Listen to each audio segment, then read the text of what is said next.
ದಿನಾಂಕ 15/9/24ರಂದು ಅಂತಾರಾಷ್ಟ್ರೀಯ ಪ್ರಜಾಪ್ರಭುತ್ವ ದಿನಾಚರಣೆ ಆಚರಣೆ ಮಾಡುವ ನಿಟ್ಟಿನಲ್ಲಿ ಸರ್ಕಾರದ ನಿರ್ದೇಶನದ ಪ್ರಕಾರ ಬೀದರ್ ಜಿಲ್ಲೆಯಿಂದ ಚಾಮರಾಜನಗರವರೆಗೂ ಮಾನವ ಸರಪಳಿ ನಿರ್ಮಾಣ ಮಾಡುವ ಕಾರ್ಯಕ್ರಮವನ್ನು ಹಮ್ಮಿಕೊಳ್ಳಲಾಗಿದೆ.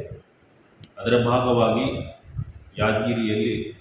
ಯಾದಗಿರಿ ಜಿಲ್ಲೆಯ ಗುಲ್ಬರ್ಗ ಗಡಿ ಯರಗೋಳದಿಂದ ರಾಯಚೂರು ಮತ್ತು ಯಾದಗಿರಿಯ ಗಡಿ ಗೂಗಲ್ ಬ್ರಿಡ್ಜ್ವರೆಗೂ ಸುಮಾರು 61 ಕಿಲೋಮೀಟರ್ನಷ್ಟು ಮಾನವ ಸರಪಳಿ ಮಾಡಲಾಗ್ತಾ ಇದೆ.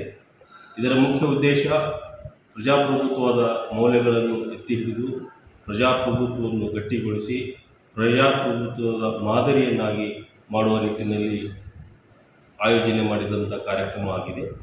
ಇದು ಜಿಲ್ಲಾಡಳಿತ, ಜಿಲ್ಲಾ ಪಂಚಾಯತ್ ಇಂದ ಆದರೂ ಕೂಡ ಈ ಕಾರ್ಯಕ್ರಮ ಸಾರ್ವಜನಿಕರಿಗಾಗಿ ಈಗಾಗಲೇ ಹೇಳಿದ ಹಾಗೆ ಮೌಲ್ಯಗಳನ್ನು, ಪ್ರಜಾಪ್ರಭುತ್ವವನ್ನು ಬೆಳೆಸುವ ನಿಟ್ಟಿನಲ್ಲಿ ಮಾಡ್ತಕ್ಕಂಥ ಕಾರ್ಯಕ್ರಮ ಆಗಿರೋದರಿಂದ ಇದರಲ್ಲಿ ಸಮಸ್ತ ಯಾದಗಿರಿಯ ಜಿಲ್ಲೆಯ ನಾಗರಿಕರು ಭಾಗಿಯಾದಾಗ ಮಾತ್ರ ಅದು ಯಶಸ್ವಿಯಾಗಲು ಸಾಧ್ಯ ಇದೆ. ಆ ನಿಟ್ಟಿನಲ್ಲಿ ಜಿಲ್ಲಾಡಳಿತ ಪರವಾಗಿ ತಮ್ಮೆಲ್ಲರಲ್ಲಿ ಕೇಳಿಕೊಳ್ಳುವುದೇನೆಂದರೆ, ಈ ಕಾರ್ಯಕ್ರಮದಲ್ಲಿ ತಾವೆಲ್ಲರೂ ಭಾಗಿಯಾಗಿ ಆ ಒಂದು ಅಂತಾರಾಷ್ಟ್ರೀಯ ಪ್ರಜಾಪ್ರಭುತ್ವ ದಿನಾಚರಣೆಯನ್ನು ಯಶಸ್ವಿಗೊಳಿಸಿ ಪ್ರಜಾಪ್ರಭುತ್ವದ ಮೌಲ್ಯಗಳನ್ನು ಎತ್ತಿ ಹಿಡಿಯುವ ನಿಟ್ಟಿನಲ್ಲಿ ತಾವೆಲ್ಲರೂ ಕಾರಣಕರ್ತರಾಗ್ತೀರಿ ಎಂಬ ಒಂದು ಆಶಾಭಾವನೆಯೊಂದಿಗೆ ತಮಗೆ ಈ ಕಾರ್ಯಕ್ರಮದಲ್ಲಿ ಭಾಗಿಯಾಗಲು ಮತ್ತು ಕಾರ್ಯಕ್ರಮದಲ್ಲಿ ಸಹಕರಿಸಿ ಯಶಸ್ವಿಗೊಳಿಸಲು ಮತ್ತೊಮ್ಮೆ ತಮ್ಮೆಲ್ಲರಲ್ಲಿ ಕೇಳಿಕೊಳ್ಳುತ್ತೇನೆ. ಧನ್ಯವಾದ.